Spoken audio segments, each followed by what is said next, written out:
ना इधर ना उधर, सीधे मुद्दे पर नजर। क्या है आज की खबर? आप देखना शुरू कर चुके हैं न्यूज़ 18 आपके पुनीत के साथ। और आज हम बात कर रहे हैं एक बार फिर से मिडिल ईस्ट की। मिडिल ईस्ट में सीरिया में जो कुछ चल रहा है उस पर आप सबकी नज़र बनी हुई है, लेकिन इस बीच कुछ खबरें निकलकर सामने आई हैं। एक तरफ तो एक खबर निकलकर ये आई है कि IDF यानी कि इजराइल डिफेंस फोर्स जो है वो सीरिया में न केवल दाखिल हुई है बल्कि उसने लगातार हमले किए हैं। और जानकारी जो आ रही है उसके मुताबिक 500 से ज़्यादा रॉकेट्स दागे गए हैं। और कहाँ ये दागे गए हैं? सीरिया के जो बेस है, जहाँ पर सीरिया के हथियारों का बेस है, वहाँ पर ये रॉकेट्स दागे गए हैं। और यहाँ पर ये सीरिया को जो हथियार मुहैया कराए जा रहे थे ये ईरान की तरफ से हथियार मुहैया कराए जा रहे थे। और कहीं ना कहीं IDF या इजराइल को ये डर था कि इसका इस्तेमाल जो है विद्रोही गुट इजराइल के ख़िलाफ़ ना कर लें। इसीलिए इजराइल की तरफ से ये कहा जा रहा है कि हमने इसलिए यहाँ पर कार्रवाई की है और लगातार इजराइल जो है वो आगे बढ़ता जा रहा है। सीरिया से खबर ये भी निकल कर आ रही है कि वहाँ की जो राजधानी है दमिश्क, उससे करीब IDF जो है सूत्रों के हवाले से खबर जो है उसके मुताबिक 12 किलोमीटर के आसपास दूरी रह गई है। दूसरी तरफ HTS जो है हयात तहरीर अल शाम, उसके लड़ाके जो हैं वो वहाँ पर लगातार अपना विद्रोह और विरोध दर्ज करा रहे हैं। और सबसे बड़ी बात यह है कि वहाँ एक तरफ तो स्थिति सामान्य होने की बातें सामने आ रही हैं, दूसरी तरफ कुछ खबरें जो निकलकर सामने आ रही है वो और हैरान करती हैं। क्योंकि एक खबर निकलकर सामने आई है कि बशर अल असद के पिता जो थे उनकी वहाँ जो कब्र बनाई गई थी, उनके गृह ग्राम में कब्र बनाई गई थी, उसे जला दिया गया है। इतना ज़्यादा गुस्सा यहाँ पर बशर अल असद और उनके पिता के ख़िलाफ़ यहाँ पर देखने को मिला है। और ये जो है ये HTS के लड़ाके हैं, उनके द्वारा ये सब किया गया। इसके अलावा एक चीज़ और, एक जानकारी और निकलकर सामने आ रही है, वो निकलकर सामने आ रही है खामनेई की तरफ से। खामनेई ने कहा है कि ये जो कुछ भी सीरिया में जो कुछ हुआ है ये US, इजराइल इसके पीछे हैं, इनका हाथ है। और साथ ही साथ उन्होंने इशारों में टर्की जो है, तुर्की, उसके ऊपर भी आरोप लगा दिया है कि तुर्की भी इसमें शामिल है और ये सब खेल उसका रचा गया है। दूसरी तरफ आपको बता दें कि रूस और ईरान जो हैं वो यहाँ पर मदद पहुँचाया करते थे सीरिया को, लेकिन सैन्य मदद नहीं समय पर पहुँचाई गई। और उसके बाद HTS के लड़ाके जो हैं उन्होंने यहाँ पर 10 दिन में ही उलटफेर करके रख दिया और बशर अल असद जो हैं उनको भागना पड़ा, रशिया में शरण लेनी पड़ी। लेकिन इजराइल ने यह हमला क्यों किया? आखिर सीरिया में इजराइल का क्या फ़ायदा है? तो सबसे बड़ी बात यह है कि इजराइल एक तो विस्तार करना चाह रहा है और सबसे बड़ा कारण है गोलान हाइट्स।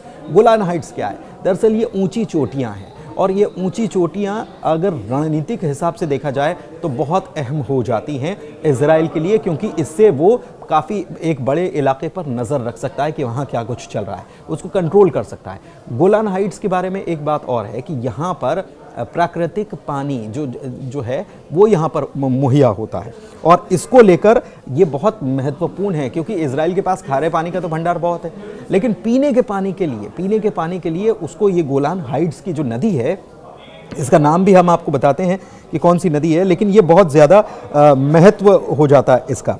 तो ये एक पहलू तो ये हो गया। दूसरा पहलू जो है वो निकल कर सामने आ रहा है G7 देशों की तरफ से। G7 देश क्या कह रहे हैं? G7 देश कह रहे हैं कि हम यहाँ पर मदद के लिए पूरी तरह से तैयार हैं, यानी कि हम यहाँ पर लोकतंत्र स्थापित करने के लिए महिलाओं और आम लोगों के अधिकार जो हैं वो यहाँ पर मिल पाएँ, इसके लिए हमारी अगर ज़रूरत होती है तो हम इसके लिए पूरी तरह से तैयार हैं। G7 में है कौन कौन ये भी आप जान लीजिए।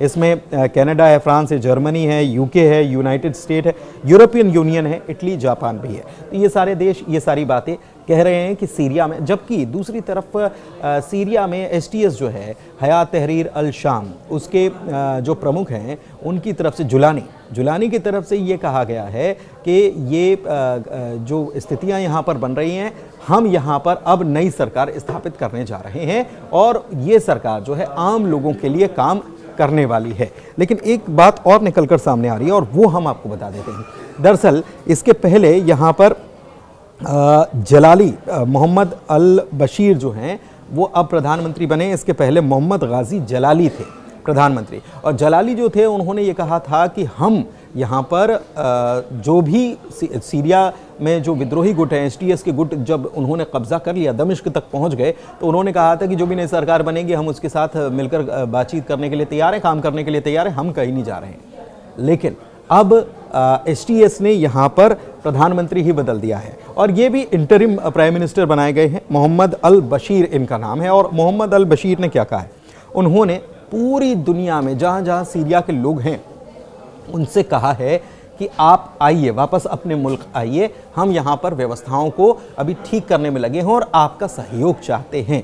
तो सारे सीरियाई जो लोग हैं उनको ये बुला रहे हैं और कह रहे हैं कि अब स्थितियाँ जो हैं, हम हालांकि यहाँ पर स्थितियाँ विपरीत हैं, आर्थिक स्थिति जो है वो ठीक नहीं है, बहुत सारी बातें हैं, लेकिन फिर भी हम मिलकर इसको ठीक करेंगे, इसलिए आप आइए।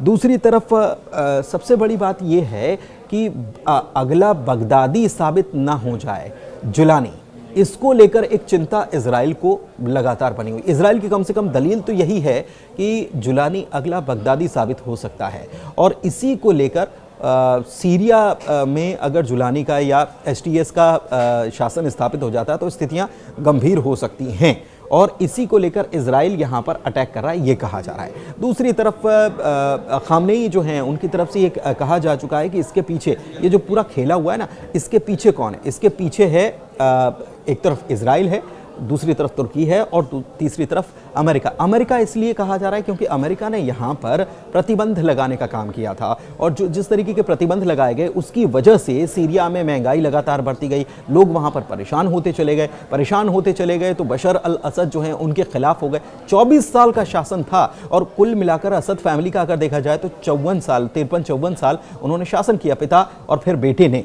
लेकिन अब यहाँ पर स्थितियाँ बिल्कुल बदल गई हैं और इसको लेकर ये कहा जा रहा है कि बफर क्षेत्र आता है, गोलान हाइट्स के बाद बफर क्षेत्र आता है, बफर जोन जो है वहां पर भी आईडीएफ ने पूरी तरह से कब्जा कर लिया और आगे तक वो जा रहे हैं। एक जानकारी निकलकर ये भी आ रही है कि इजराइल ने कहीं ना कहीं जो एसटीएस के या दूसरे लड़ाके जो विद्रोही गुट है उनको हथियार सप्लाई करने का काम किया था। हालांकि ये भी कहा जा रहा है कि हथियार जो सप्लाई किए गए ये उनकी आत्मरक्षा के लिए किए गए थे। तो बड़ी अजीब स्थिति बन रही है मिडिल ईस्ट में।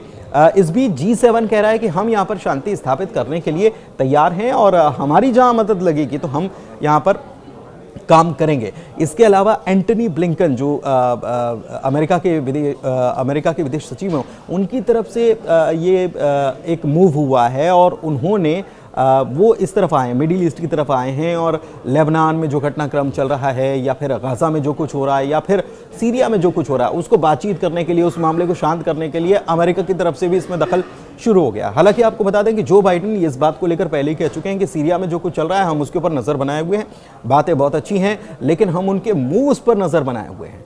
लेकिन क्या सीरिया में कोई सरकार स्थापित हो पाएगी? क्योंकि इजराइल तो लगातार विस्तार तो कर ही रहा है, दूसरी तरफ इजराइल ने गोलान हाइट्स वाले इलाके को तो अपने कब्जे में ले ही लिया है। तो एक ये स्थिति भी यहाँ पर गंभीर बनती हुई नजर आ रही है। दूसरी तरफ नफरत किस तरीके की है विद्रोहियों की, इससे आप समझिए कि बशर अल असद के अब्बा हाफिज अल असद जो हैं उनकी कब्र को आग लगा दी गई और ये कब्र पश्चिम सीरियाई प्रांत लताकिया में बनाई गई थी। एक चीज़ और है, यारमुकी नदी है जो जिसका हम जिक्र कर रहे थे कि वो नदी जो है वो गोलान हाइट्स में यारमुकी नदी है, जॉर्डन नदी का प्रमुख स्रोत है और इसके अलावा दूसरे जल स्रोत भी हैं।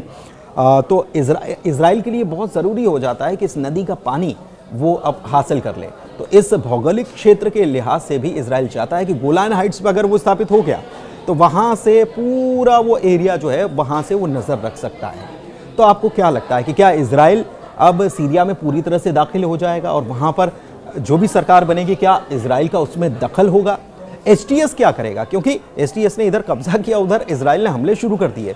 तो क्या एसटीएस इजराइल से भी झगड़ा मोल लेगा और यहाँ पर कोई वॉर शुरू होगा? ये आने वाले वक्त में साफ होगा। बहुत शुक्रिया इस वीडियो को देखने के लिए और आप अपने कमेंट्स हमें साझा कर सकते हैं, बता सकते हैं वीडियो में नीचे और हम उन कमेंट्स को भी उसका भी जिक्र करेंगे जब अगली बार हम आपके सामने आएंगे और पेश होंगे तो उन कमेंट्स की भी बात करेंगे। लेकिन आपको क्या लगता है कि क्या होने जा रहा है सीरिया में अगले कुछ दिनों में? धन्यवाद।